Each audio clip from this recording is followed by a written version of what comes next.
So this function here that we built in the previous lecture accepted an arbitrary number of non-keyword arguments.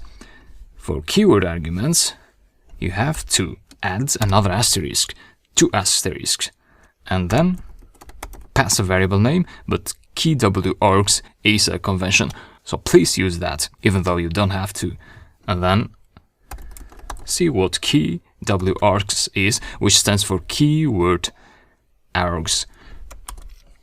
If we try to call the function there, we'll get an error, because this is about a function with an arbitrary number of keyword arguments only.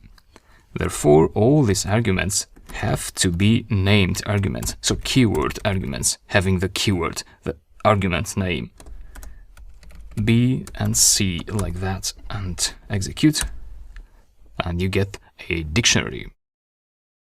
The dictionary will have items where each key will be the name of the arguments that you used when you called the function, and the value will be the value of that argument. Functions with an arbitrary number of keyword arguments are more rarely used than functions with an arbitrary number of non-keyword arguments, such as the print function that I told you earlier, where you can just pass as many arguments without a keyword. So there you have it.